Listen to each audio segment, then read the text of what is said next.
And welcome to Tackle the Board. My name is Chris Exusion. You can find me at Chris Ebom on Twitter, and it's good to be back. It is football season finally, and it's great to have my co-host back, of course, Russ Reese. You can find him at Vegas Line Reader on Twitter and everything else. It's good to have my co-host back, and it's good to get this party started. Welcome, Russ. Yeah. Feels good, man. If it's felt like forever this off season, so it's good. Preseason has started up, and this is going to be our second year doing this. And we made easy money last year, and can't wait to make us even more money this year. And the beauty of it all is that it's not going to just be NFL; it's also going to be college football, because I can speak for myself. I went on a monster tear, 62% last year on college football. If you follow me at Chris Ebom and you came along for the ride, you're very happy. Russ had a lot of great plays as well for college football, because we got this live stream we got going on with Heat Ratio Sports. Always happy to be on here, to be on this platform and give you guys the best info we can. And that's why we decided to have college football as well. We don't want to leave anything out for you guys. And that's what it's pretty much all about. Yep. It's all about tons of content. So we're going to bring NFL, college football, whatever we can do to make these guys money. And we're very selective with our games. This year, though, we're going to pick every single game, even if they're leans, just giving everyone perspective on every single game on how it's going to work. So excited about that. Just trying to help everybody how to bet the right way.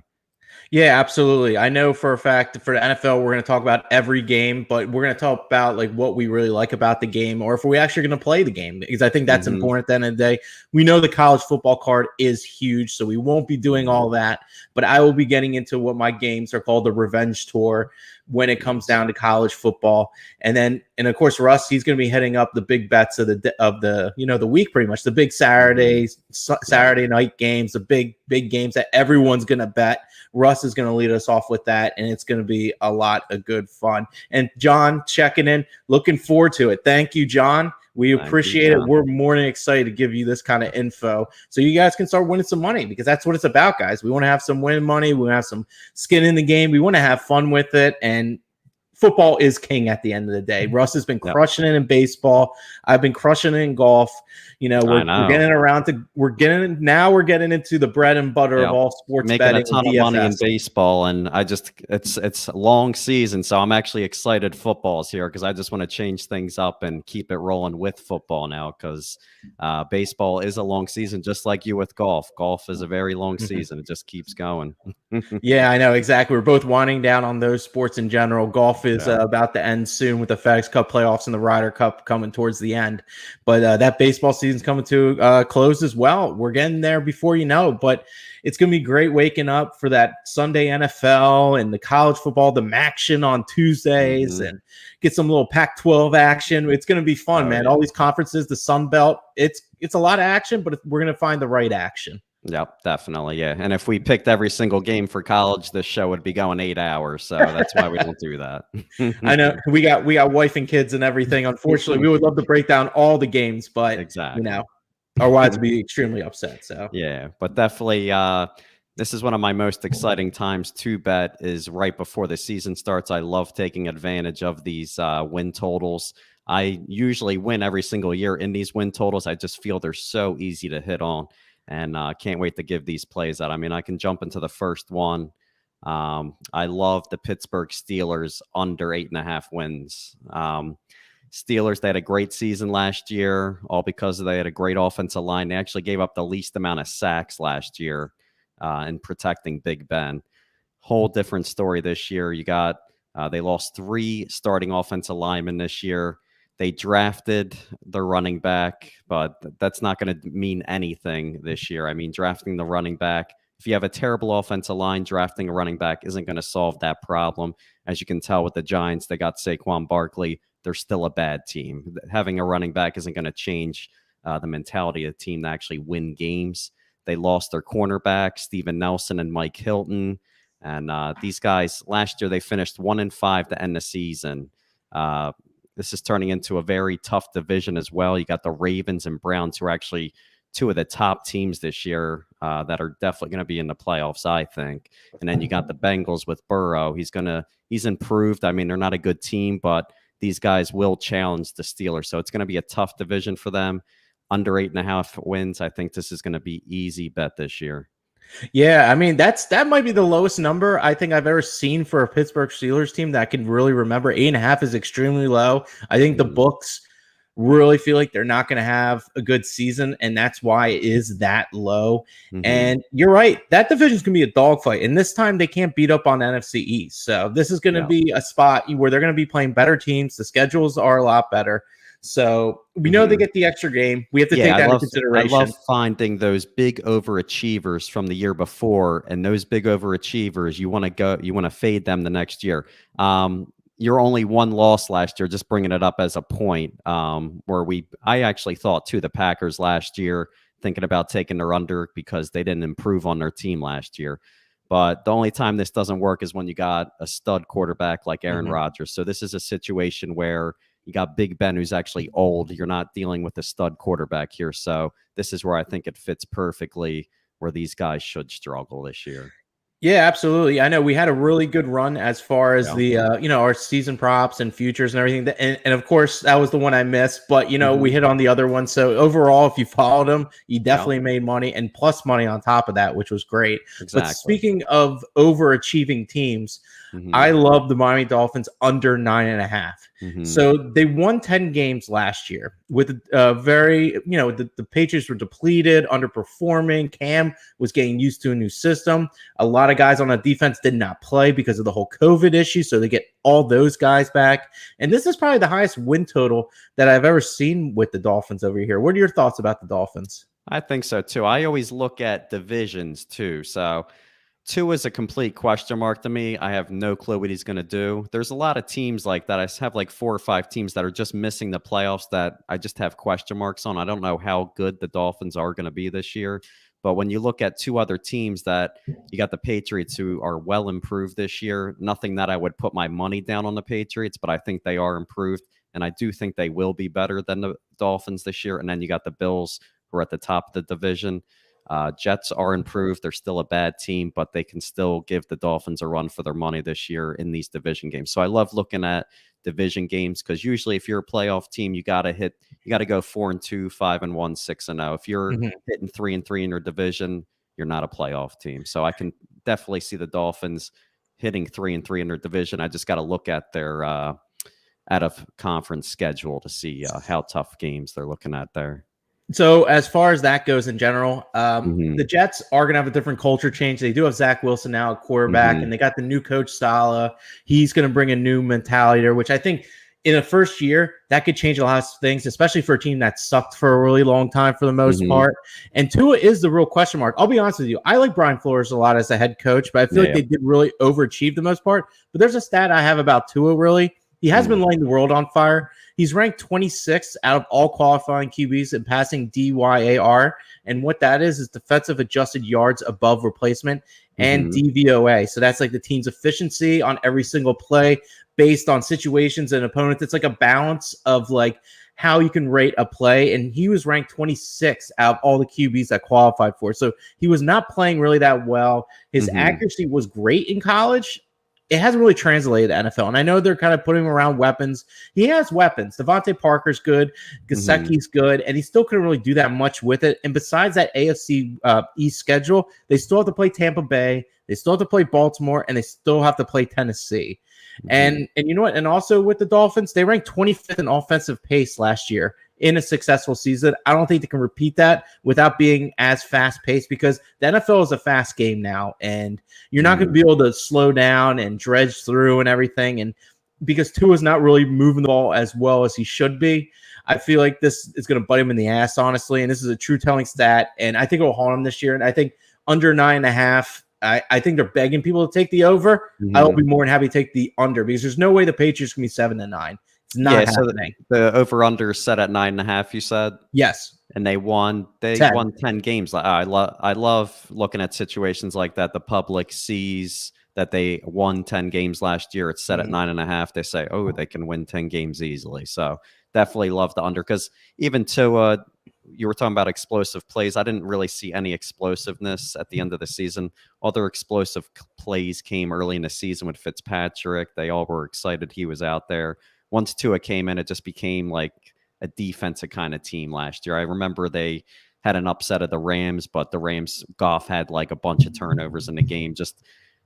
I don't think Flores, he's gonna have injuries too. You can't just, everything just seems like it's gone perfectly for him the past 2 years. No injuries or anything. So injuries are going to play a part here, and I could see that definitely affecting them too. So absolutely. So I want to get into your next next spot. Where are you looking at here? Definitely. My next one here, I got the Chicago Bears under 7.5 wins.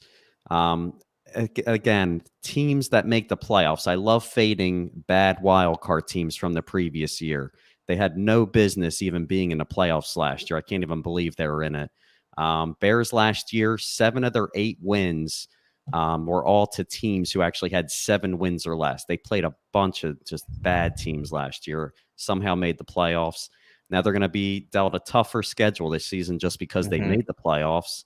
They're all looking at the Fields, seeing how great he's playing in preseason, but I've seen Danny Dimes play great in preseason. So that doesn't correlate to actually winning games in NFL just because your quarterback's putting up stats.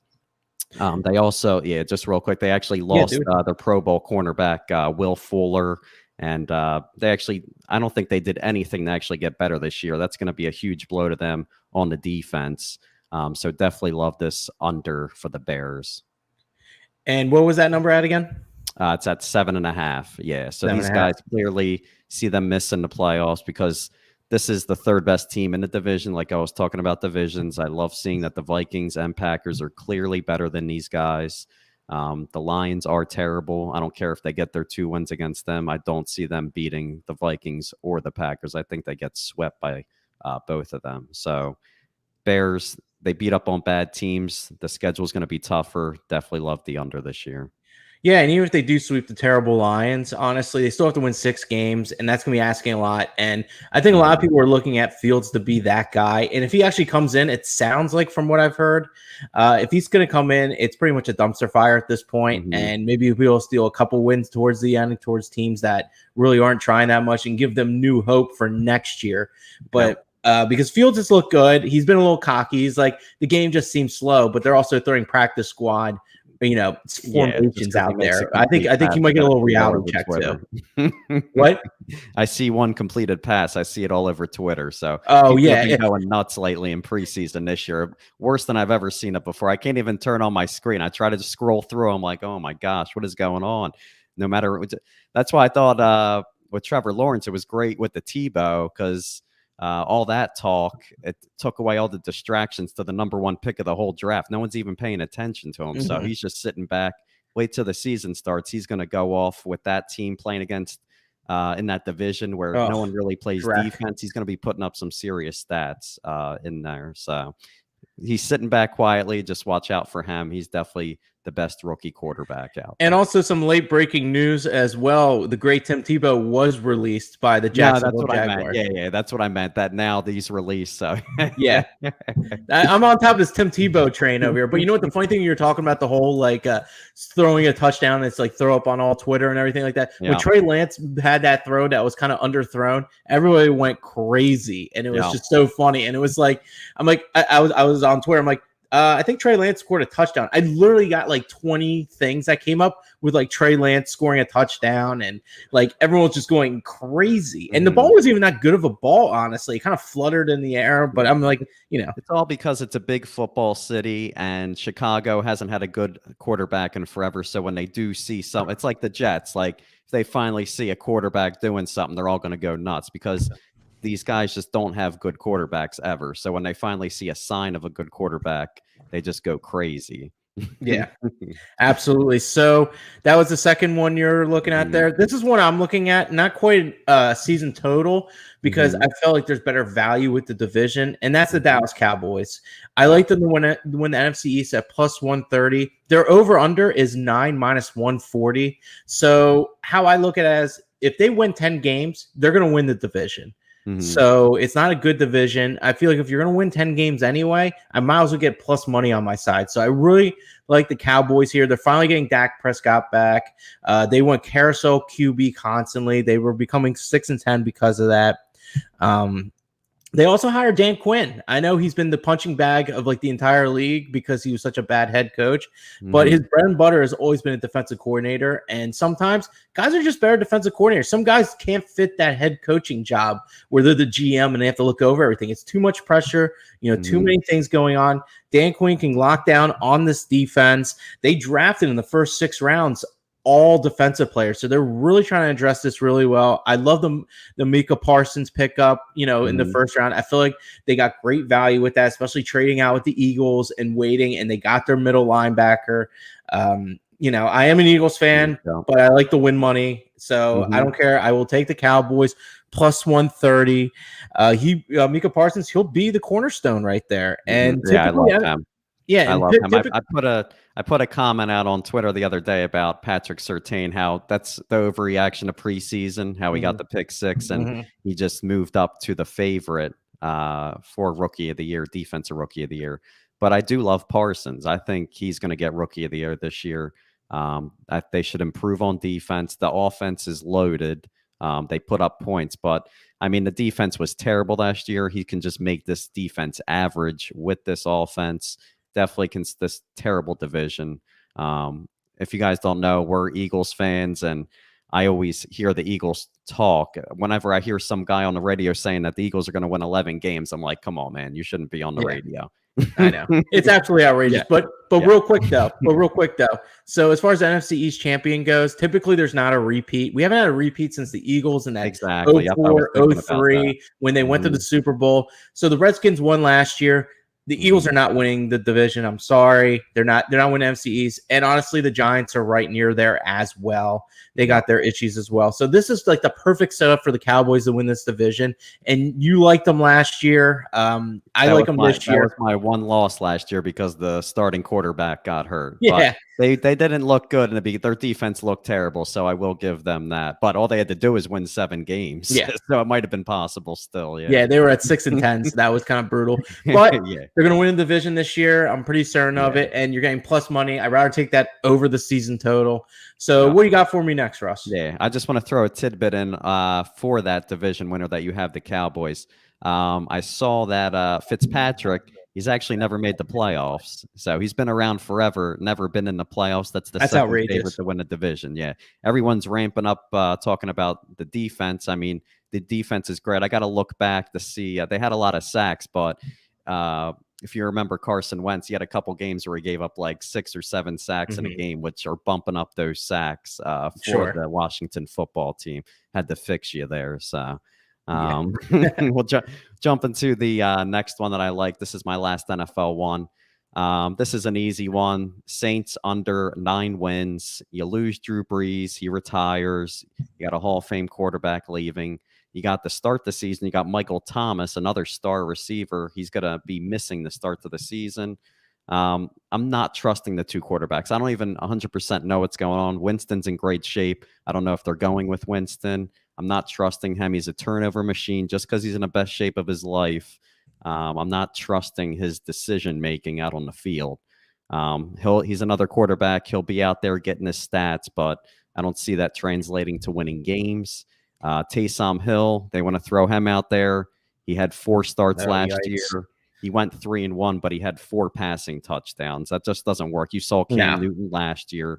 That type of offense just does not work. He lost to a terrible Eagles team at the end of the season last year. His 3 wins were against close games against the Falcons. 2 times they played. The Falcons were terrible, and then they beat the Broncos, who actually had a wide receiver playing quarterback. So I could have been out there and beat that team. So both quarterbacks inconsistent.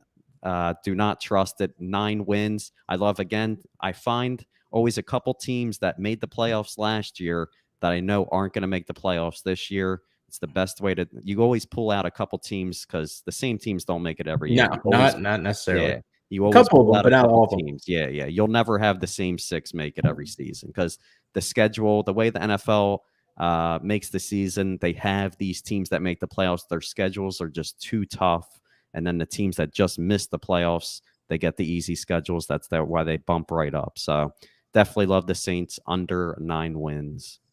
Absolutely. And my buddy Steve checking an IPA. Absolutely, my friend. IPA. Oh, indeed. yeah. We're feeling froggy. We're wanting to leap over here. So we're having a good time over here. That's I for learned sure. my lesson. I can't drink while we do this because I'll start slurring and then I just start rambling for like the next 20 minutes. Well, that's a wily veteran move on my end. When I do off the tee, we're always drinking, having a good time. So this isn't my first rodeo. But you're not afraid of LASIK Jameis Winston? Now he can actually see now. He's not squinting out there. He might be able to rock a little bit.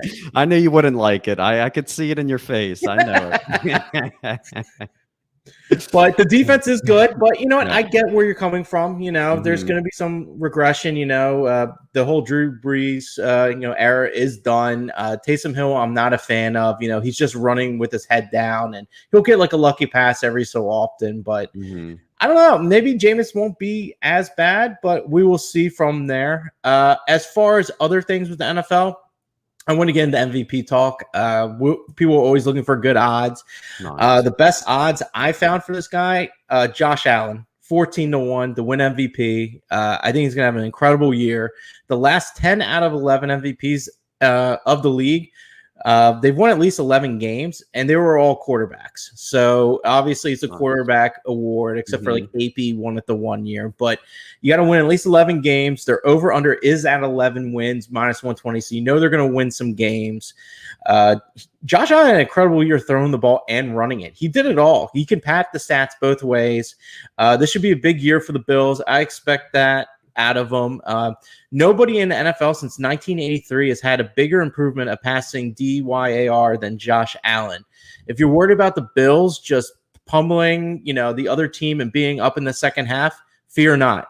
The Bills ranked third in the NFL last year in passing percentage over running percentage. 57% of the time in the second half when they are leading, they are still throwing the ball. So they aren't just packing it in and just running it the whole time. They love throwing it with him regardless of being in the lead. So you don't have to worry about them beating up on teams and him just letting up. He's still going to put up those stats. And that might be kind of a thing to look at for DFS as well. We'll get into that next week. This is more of just a futures episode for the most part. But Josh Allen, I absolutely love him. I'm very bullish on the Bills.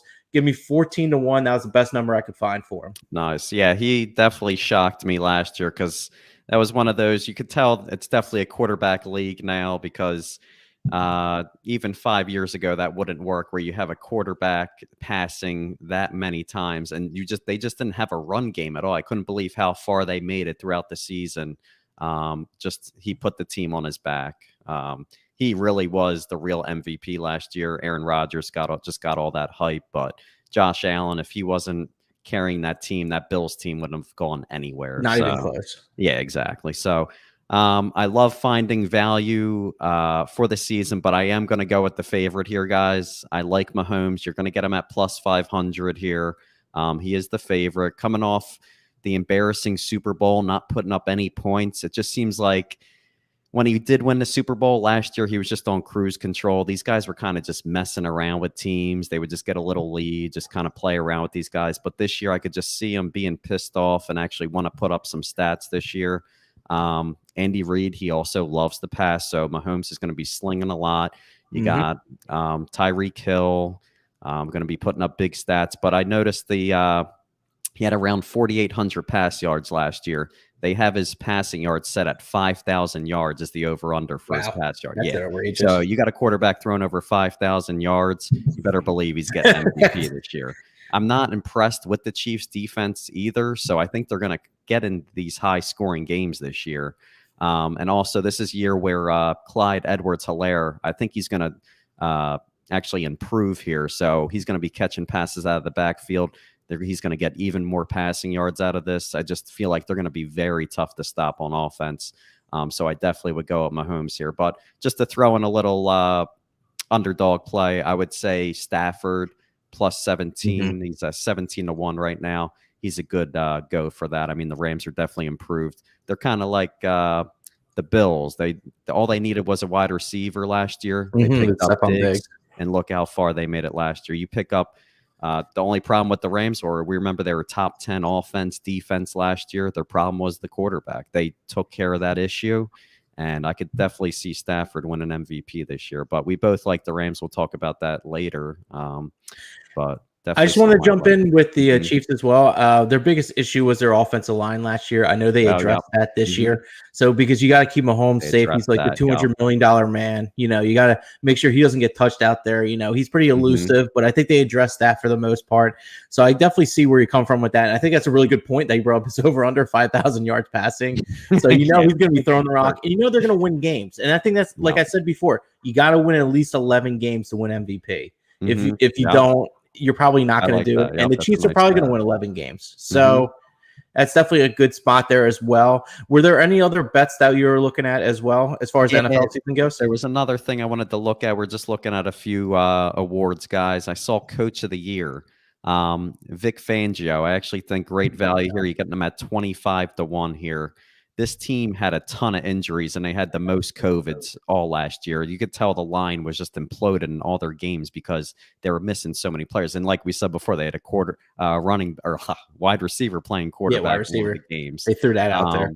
Yeah, but I've also looked back at recent coaches of the year. I love the Stefanski of last year with the Browns. Had a bad quarterback with Baker, or average Yeah. quarterback, that is. But it's always about win differential. So um, the Broncos, they only had about, I think it was 5 or 6 wins last year. All they have to do is win 10 games this year, and it's going to be a 5 difference from last year, a 5 win difference. So I think they won 5 games last year. They Mhm. will win 10 games this year. That's a 5 Wow. difference. Yeah, you're getting 25-1. All they got to do is just get into that wild card, make the playoffs, and definitely see it. That's what happened with Stefanski last year. They had a huge difference in win margin. And the Browns were actually a team where everybody was high on. That one year, the Browns actually stunk, and then they actually came through last year because they added a couple more pieces. The Broncos, everyone talked about them. They're all hyping up Locke last year. They did absolutely nothing. He sucked. He He's the sucked. type of situation that everyone's down on him, thinks he's in a quarterback competition, but I think he's going to do enough because the defense is going to play so well. The Von Miller and Chubb, 2 great pass rushers. These last 2 years, one of them gets hurt each of the seasons. So both of them are finally healthy. They can actually play together. You got a pass rush, and they picked up cornerback from the Bears, which is going to improve this team. Then they got Surtain.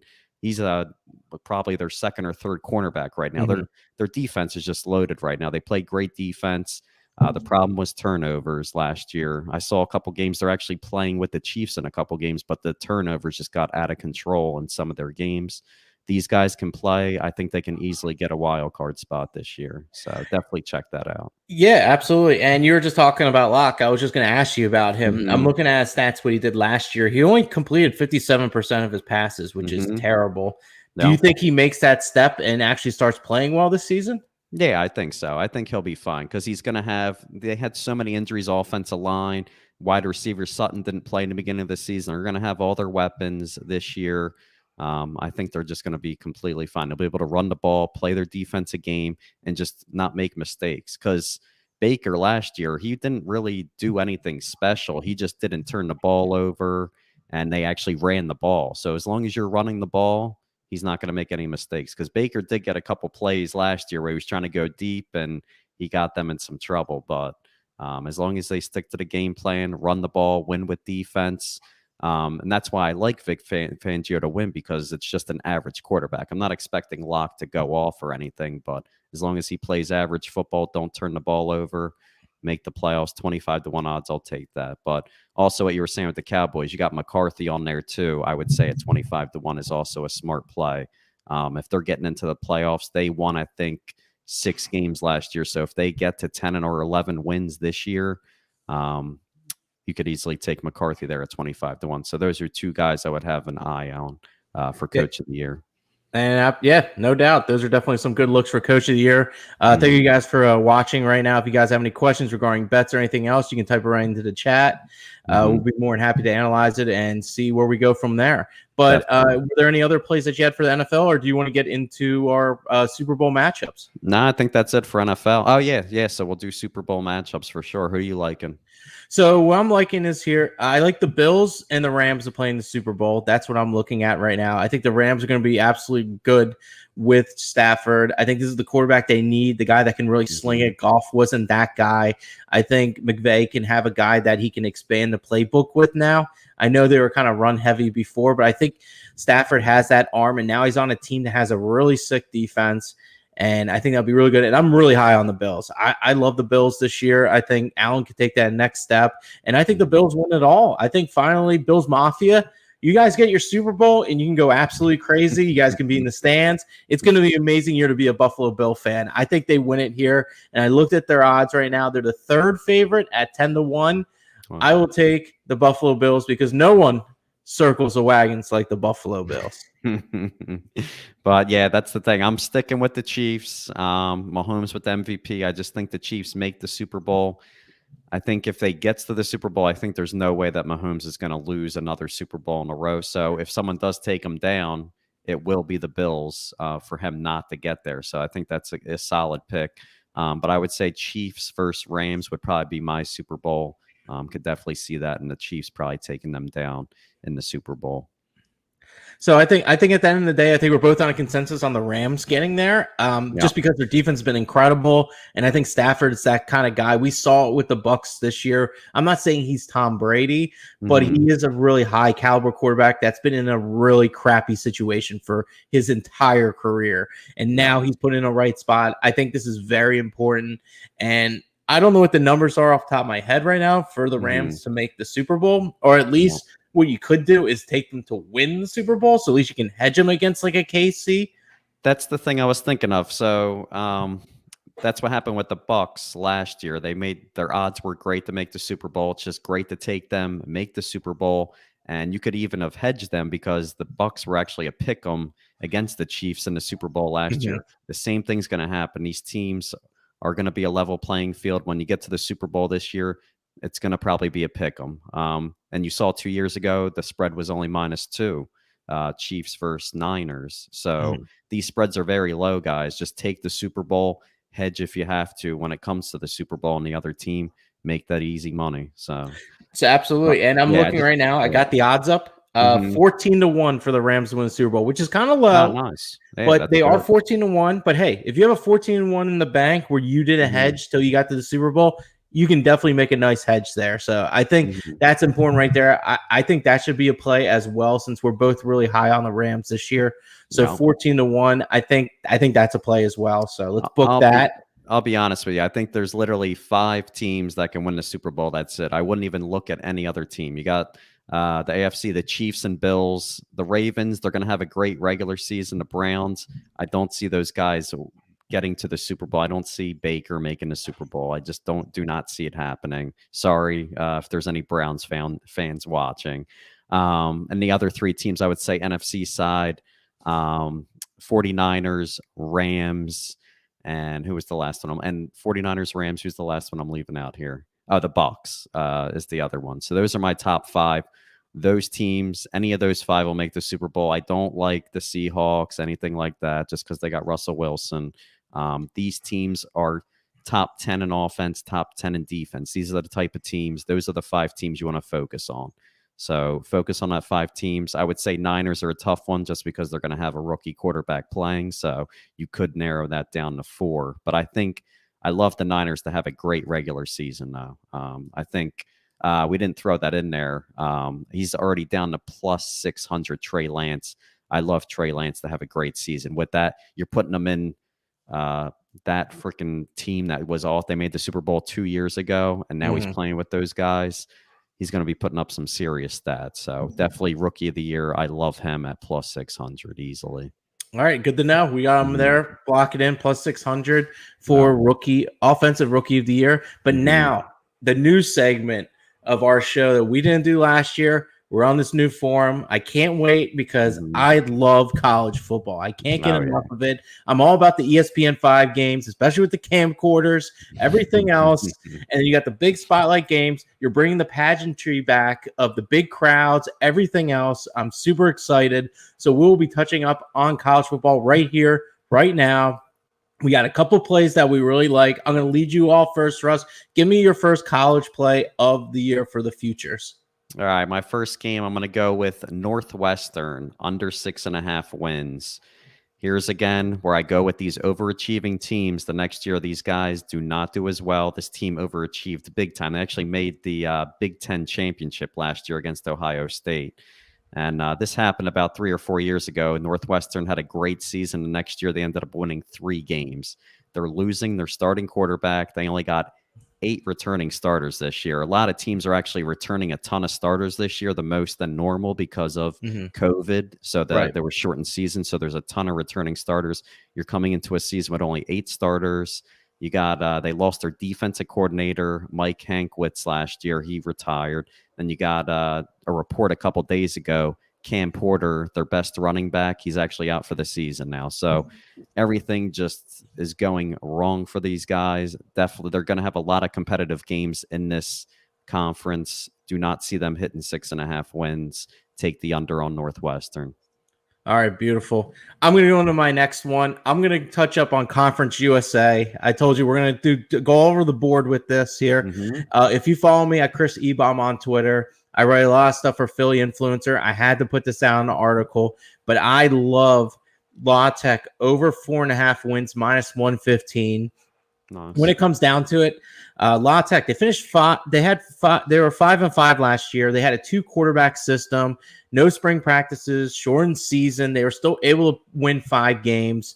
Now they're getting the full, spring practices in, everything else. They actually beat UAB last year, who won the Conference USA last year, so they were able to contend with them.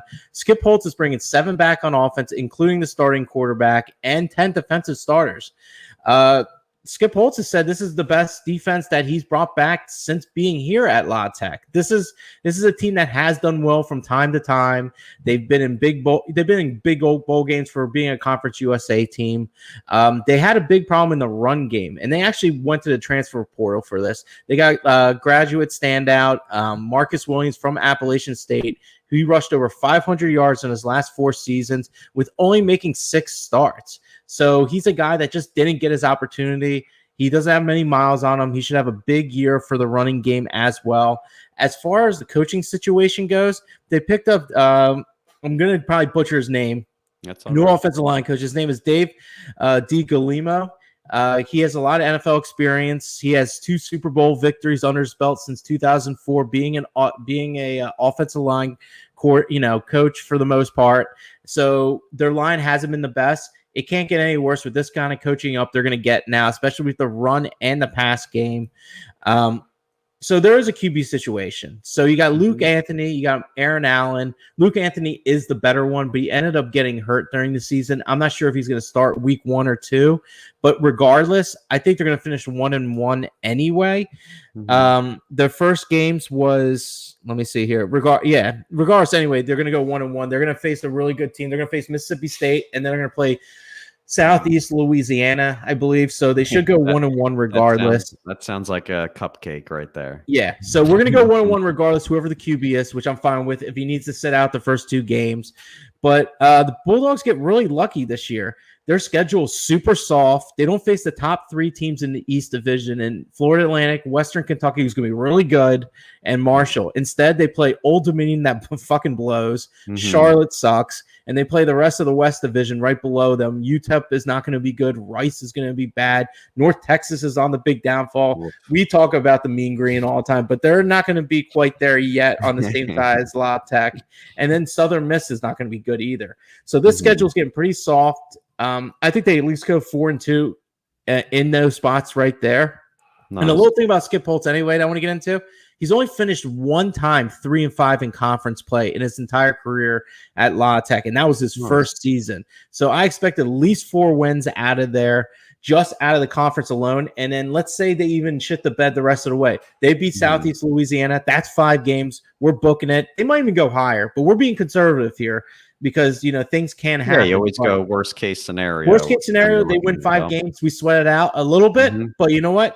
Skip Holtz is a very seasoned coach, and he really likes this defense a lot. There's going to be improvements on offense, and then the easy strength of schedule. I'm ready to cash this ticket. Over 4.5, La Tech Bulldogs. Nice. Yeah, I like that. I like good coaches and those small schools. They usually do well. So Definitely haven't done my homework on the smaller conferences, so still got to get to work on those. So we'll be getting into them. Don't you worry. That's all I rock with most of the time. We're gonna really get into it. You're gonna know like the Raging Cajuns like nobody else after the season. Yep. If you guys need a degenerate pick on Tuesday or Friday, you know who to call. Yep, that's right here. I'm easy on Twitter at Chris Ebom. I'm not hard to find. Exactly.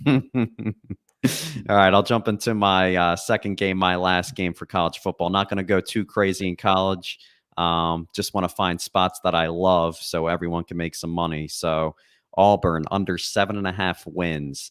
They ended up getting rid of Gus Malzahn, who's actually a good coach, but you know how the SEC goes.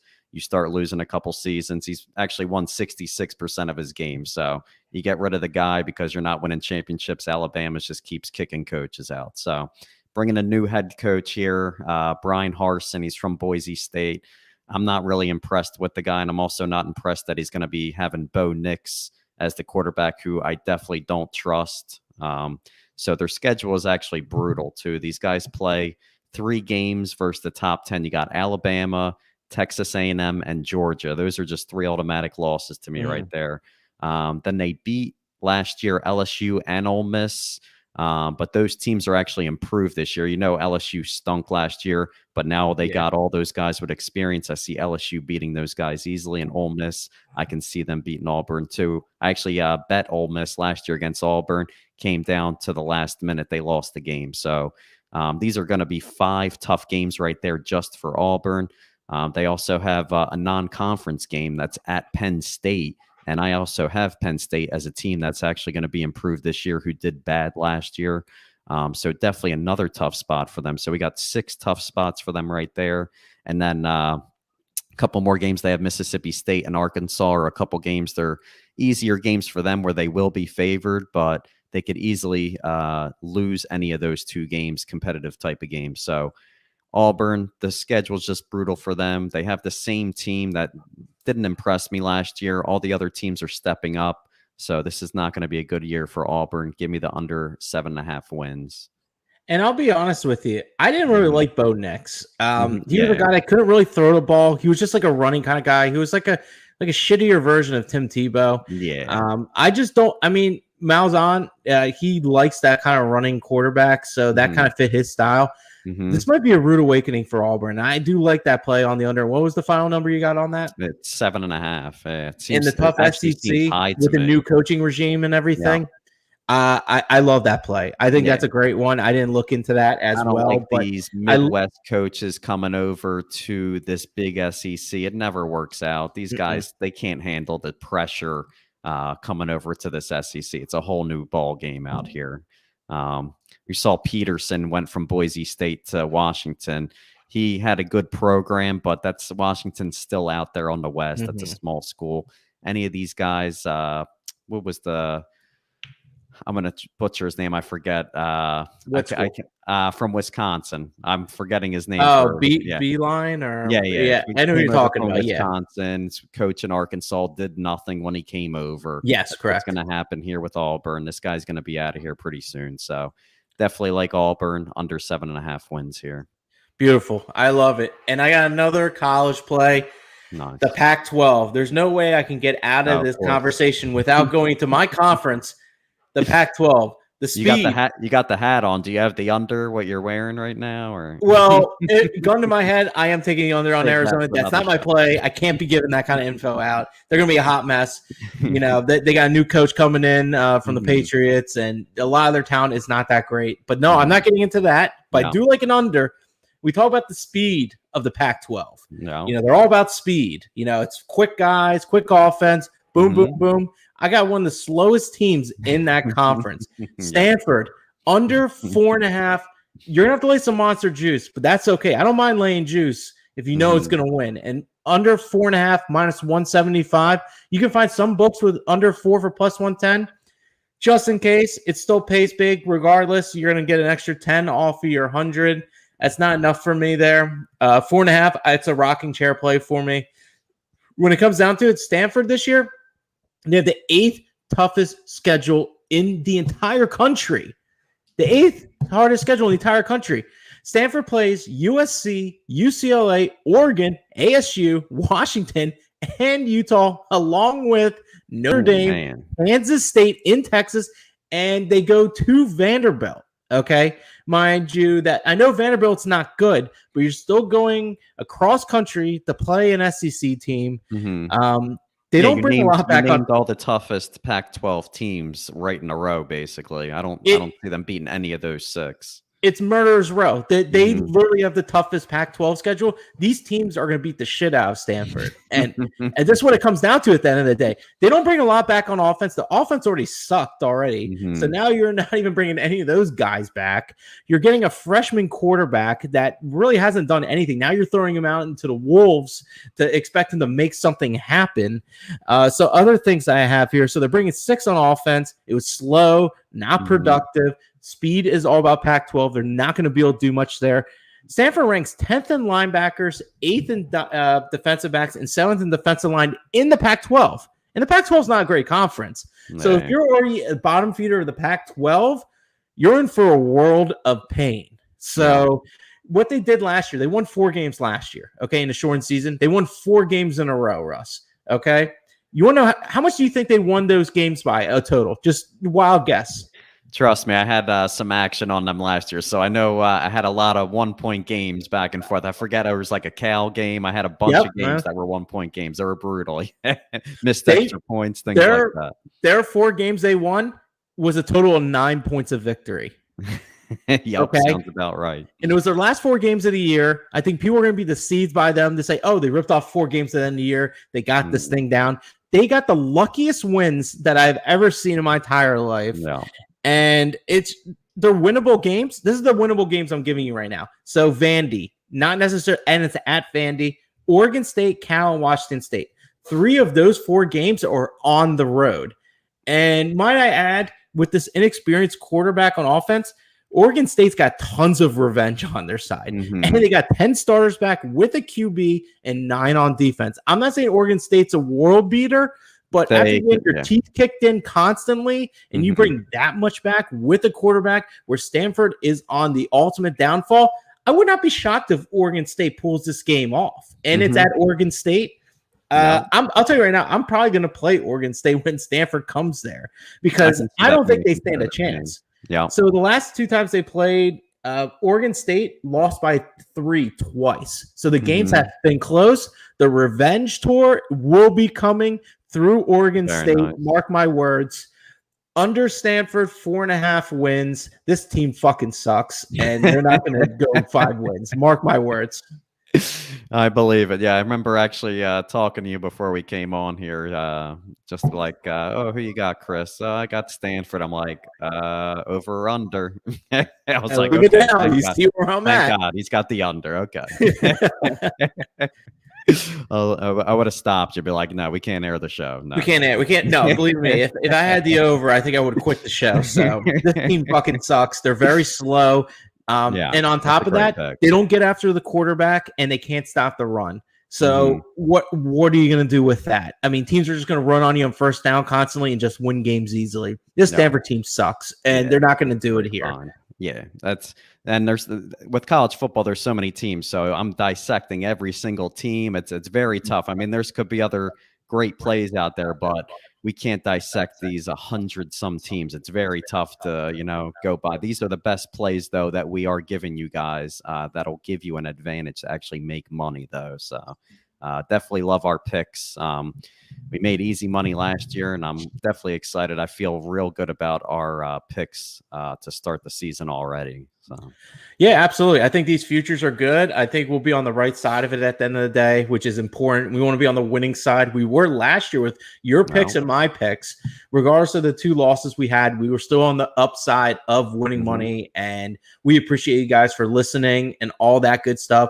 Comment, like, subscribe on the YouTube pages. We really do appreciate that. It goes a long way for us, of course. But I think that's pretty much going to do it for us. But Russ, we're gonna dive into something next week, which we didn't dive into, and that was DFS. And we got a special guest coming on, and you're the guy that's bringing them in, so you lead them in. Exactly. Yeah. Last year, guys, we didn't do college football, and we also didn't do DFS. So we're actually going to throw that in this year as well. I'm going to bring in somebody that knows what he's doing. He's called at the Real NFL Guru on Twitter. Make sure you give him a follow. He's going to be coming on for a segment for DFS. And actually next week, he's going to come in and give us a couple guys he likes to help you guys out for fantasy football. Tell you guys what guys are sleepers. And then once the season does start, he's going to be giving out sleepers and guys to stay away from week to week if you guys are doing DFS weekly. So definitely excited about that, adding him onto the show, and any way to get you guys more content on how to win, because we can win in DFS, me and Chris, but DFS takes a lot of work, and we're putting a lot of work into these sports betting selections. We're not going to be paying as much attention to the DFS, so we want to do you guys the right way by giving you good content. So yeah, we're all about that good content. Russ and I are more on the betting side, but we will dabble once in a while in DFS. We're not going to say we're not going to do that, but we want to bring the right people on. And we have a lineups that we're really looking at. We're looking at people to really bring on the show, different voices, things of that nature. But we're going to bring on the NFL Guru. We're going to bring him on next week to see what you can do when you're going to be drafting your team, because everyone's going to be playing a fantasy league. Am I right? So why not know a good head start, a cheat sheet, if you will, of who to look at and who just to avoid at the end of the day? Because there's some names that, you know what, might not pan out. And I think he'll be that guy to define those.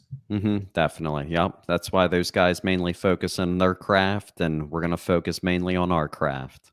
Yep, absolutely. Well, I want to thank you guys again for checking in, watching the show. Like, subscribe, comment. Remember, you guys can always put out your bets and see where we stand with them. Maybe we're with you, maybe we're not, but we'll give you good reasoning behind it. You can find me at Chris E. Baum on Twitter.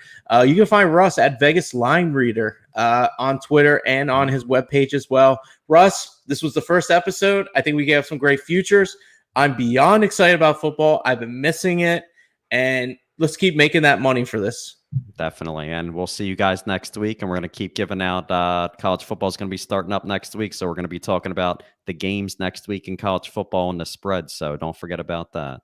Absolutely. Week 0 will be in effect next week. So let's go tackle that board, Russ. Tackle the board.